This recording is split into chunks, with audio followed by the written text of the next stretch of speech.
Good evening, YouTube community. Mark Latham here. Watchtower Alert 2. And I've got God's Holy Water here today. Nothing more than the transparent stuff. Cheers to all those that question everything. Bit of a catchphrase these days for me. Why am I on? Another bit of a rant. I'm just going through a lot of my old publications. I know that some people have thrown them out once they leave the organisation. I suppose at some point I'm probably going to do that myself with most of it. I keep a lot of the books for reference, and because I think we'll be able to use those and in the future. And it's already we have been, and they've been very helpful. Especially some of the older publications that I've managed to get my hands on. That the Society has tried to bury, tried to get rid of, because they obviously don't want the truth coming out of what they said in the past. So we know the nature of the beast now, we know what we're dealing with. But I thought I'd come on today and just have a bit of a chat really about some things that I've noticed. And do you remember what we have here? Look at this. It's not so much the title, but we'll have a quick look at that in a second. But look at these. This is the Watchtower. This is what goes out to the public. It's this type of thing. Okay. Here's the end there. Oh, they know they've been saying that for over 100 years now, and they've given up trying to predict it because they kept getting it wrong. Well, they've changed the wording slightly now. They'll call it New Light. But they can't carry on predicting something that where they keep failing it. But there you go. The reason I'm showing that one and this one, and this is just a couple of random watchtowers. There's another one here. This one's June 1st, 2010. Another one here. Whatever happened to sin? I think it's something completely different. Well, these magazines, when you start getting them together, they go out to the public, as we know, to suck them in. Get them in, come on in. This surely will interest you. The time of the end. Or whatever happened to sin. Surely it's an interesting subject for you. Surely you should be coming in. So the honey trap gets set by these things. But somewhere, maybe someone can help me, one of the exact date that it changed. But for the publishers in the Kingdom Halls, they don't get those anymore to study in the Kingdom Hall. They get these. They get these lovely little things. Oh yes. These are the study articles. We don't give these, or they don't give these, to the public. The public get what's known as the honey traps. But once you're in, and once the Bible study starts, and they start convincing you to come to the Kingdom Hall, and slowly but surely they encourage you to come more and more, and you get caught up in it, and then all of a sudden you come into the Watchtower meeting and they're encouraging you to answer up, reading all the paragraphs, maybe even answer with a scripture, and before you know it, you're caught up in this one. And boy, when you're caught up in this one, the honey trap stuff, this stuff, seems a long, long time ago. And you're hooked. Line and sinker, you're in. The reason I mention that is because this one's of particular interest to me. And I know it's been of public interest out there with all of the YouTube community, those truth tellers, the proper truth tellers out there. This is July 15, 2011, very common one now, we all know it. Talking about the apostates, which is what we are apparently. Page 16, and this is what it says. No, let's just go back a paragraph. How do false teachers operate? Page 15, paragraph 5. Their methods reveal a cunning spirit. Apostates quietly bring in corruptive ideas. Like smugglers, they operate in a clandestine manner, subtly introducing apostate views. And just as a clever forger tries to pass phony documents, so apostates use counterfeit words or false arguments, trying to pass their fabricated views as if they were true. They spread deceptive teachings, the scriptures to fit into their own ideas. Clearly, apostates do not have our best interests at heart. Follow them would only divert us from the road that leads to eternal life. Ooh, still makes me seethe. Paragraph 6, and I quote in part, well, apostates are mentally diseased, and they seek to infect others with their disloyal teachings. Jehovah the Great Physician tells us to avoid contact with them. We know what he means, but we are determined to heed his warning in all respects. Now this is the reason I'm bringing it up. What is involved in avoiding false teachers? We do not receive them into our homes or greet them. We also refuse to read their literature, watch TV programs that feature them, examine their websites, or add our comments to their blogs. Why do we take such a firm stand? Because of love. We love the God of truth. So we are not interested in twisted teachings that contradict his word of truth. Let's go back to that bit again. We also refuse to read their literature. Interesting. We also refuse to read their literature. Do you know, every single so-called apostate that I know, and I've done a lot of research on this now, they all use literature like this. Okay? Jehovah's Witnesses, Edmund C. Gruss, books like this, which isn't our literature, brothers and sisters. This information that runs through these books is all the Watchtower's own publications. So when it says there that we do not listen to their literature, what we're doing is actually showing you yours. And if you don't want to look at your own literature, then you're in trouble, aren't you? Because the literature you're reading today will, I guarantee, end up in a book like this in a year's time, 10 years' time, to be used for more reference of the cock-ups and the diatribe that's being fed to you. So to get to the honey trap, to get to this, can you imagine trying to peddle this on the doorstep? Can you imagine how many members of the public would be interested in the religion if they were to read this? A God of love? I think not. But to say that we use our own literature is rubbish. All we use is the Watchtower's literature to quote its own bad prophecies, failed prophecies, and everything else. Well, let's go back to this stuff. I mean, let's go back to the honey trap stuff. Look at this couple, this group on the back here. Okay, you see them there? Okay.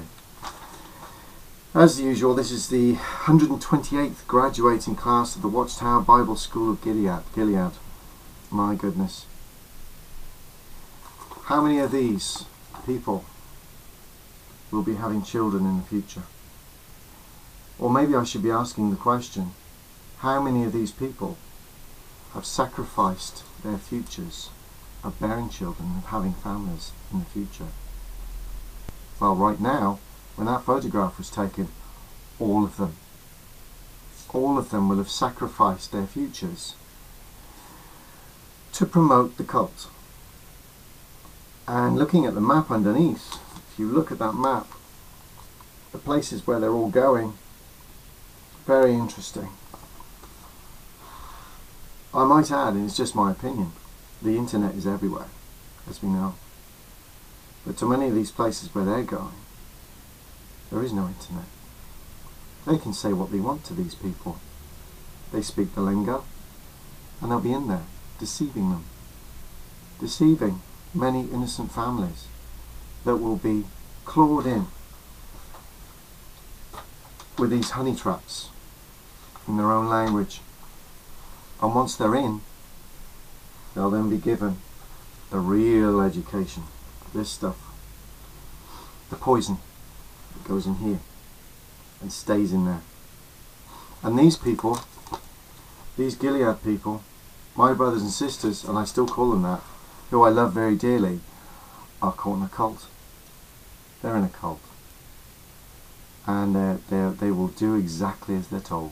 And they will, with all these smiles I'm looking at now, do it with a smile. Unbelievable.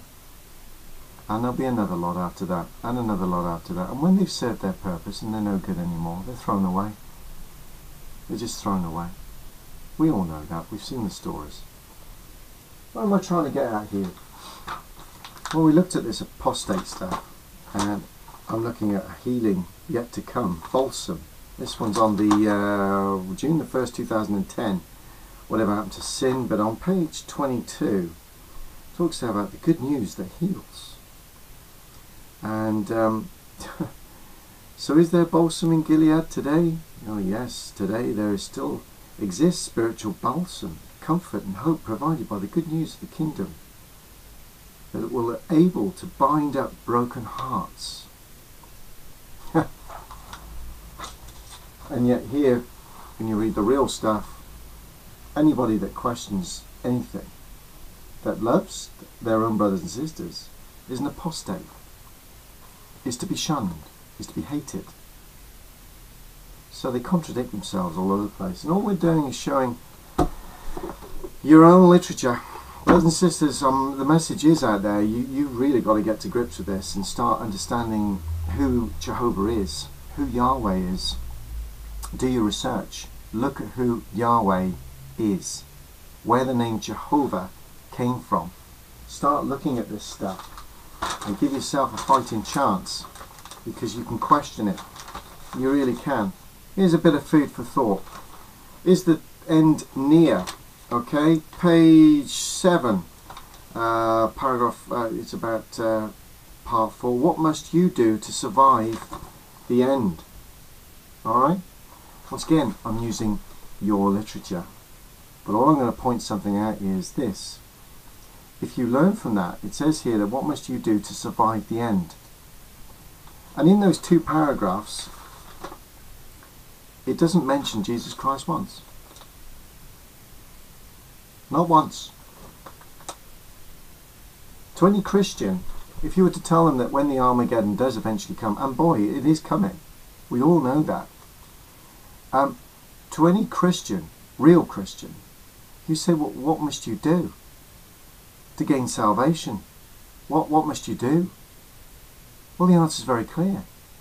I am the way, I am the life. No one comes to the Father except through me, Jesus Christ. He's not mentioned in here. He's not mentioned in the honey trap. No. What must you do to survive the end?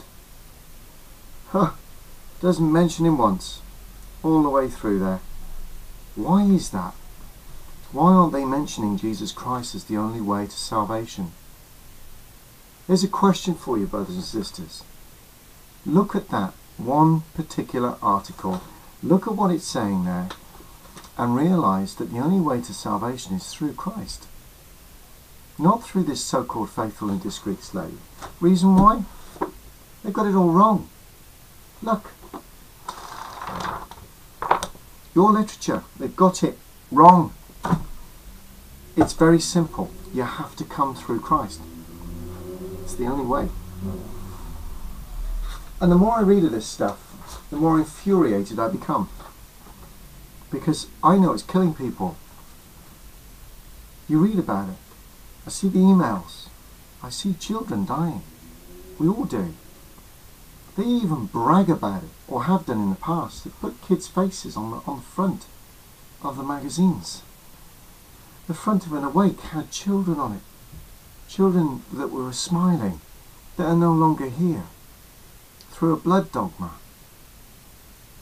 And you're following this? Is that what Jesus Christ really wanted? No.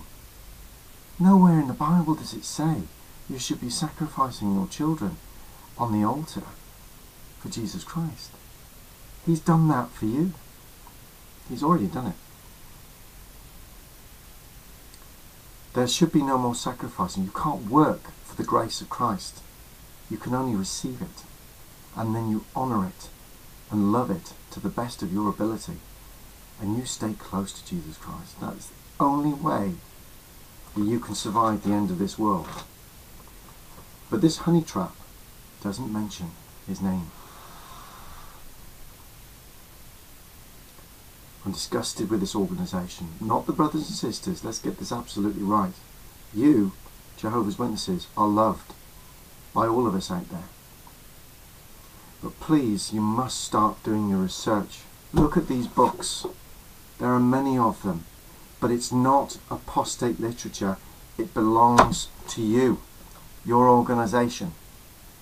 And you just start reading it and you realise very quickly this has nothing to do with Jesus Christ. And even in their modern honey trap stuff, there's nothing in there about gaining salvation through Christ. What would Jesus do with this when he's not even mentioned in it? I'll tell you what he'd do. That's what he'd do with it. That's what he'd do with it. Because it's killing you. It's going to lead you nowhere. You don't need it. You have to find Christ. Pray about it and go through the scriptures. I can't say it enough, and neither of all of us are feeling the same way. We're very passionate about this because we're seeing so many people that are now coming out. What religion do we go to, they say? Where do we go? Where is the true religion? If you've left yours, where on earth do you think you're going? I'm not going to religion. I've come to Christ. I haven't gone to a religion. None of us have, really. If some of us decide to go to a church, then so be it. That's their choice. That really is their choice. But you know what? What really matters is, do I have an association, a love? Am I married into Christ through being in his spirit and in truth? Am I? Because if you're not in those things, if you haven't found the Messiah through the scriptures, if you haven't built up that relationship with him, where else do you think you're going? You can't earn your salvation. It won't work. And forget about this faith without works is dead. It's misquoted. First of all, you have to accept the grace of Christ. And then you try and live by the standard of Christ. And forevermore, from that day onwards, while we're in this imperfect state, we are eternally vigilant of staying close to him and not drifting away into something else that he would disapprove of. That's the works. Please, brothers and sisters, we're begging you. Think about what you're doing. And for those that have just come out, we pray for you. Take it easy. Don't do anything stupid. Don't do anything rash. Just take a step back, pray about it, and start looking at where your life goes from here. This is a new lifestyle for you. But don't panic that you need to be in some other form of religion. You don't. What you need is to understand, do I have Christ? Am I born again? Words that would probably put a shudder through many Jehovah's Witnesses, but when you sit down and actually read the scriptures, without it, you're stuffed.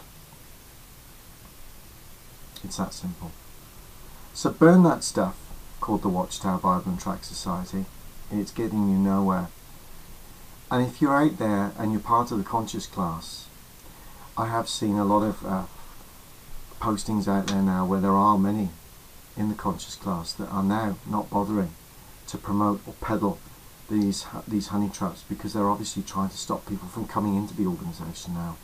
Please be ever so careful that you do this in the correct way and you don't get yourselves into a lot of trouble. and trauma as a result, because they will stamp on you. They don't love you. They will stamp on you because you're not compliant. And you have to be strong and be prepared for it when it happens. If you need any help, there are many of us out here that will help you. I promise you that. But the best thing to do is just be careful when you're conscious class. And we love and respect you for that. And we just hope that you're all safe and you're working with Jesus Christ from within. So, that's the end of my ramble. I'm going to go and have some tea now. And lots of prayers to everyone. And if you have come out, please don't panic. Don't think that you have to be doing something desperately, urgently. What you need to be doing is praying. Just remember that, because the grace is given to you. And from that point onwards, once you have that, boy, oh boy, it's wonderful. And then you can start working out where your path is. And pray about it, because the path will be led for you. It will be opened up to you, and you will be used in lots of different ways. Ways that you can probably not even think of now, that will come out later on. But they won't be through the compliance of that rat trap stuff. So, end of ramble, and Godspeed to you all. And hopefully we'll speak again soon. Bye for now.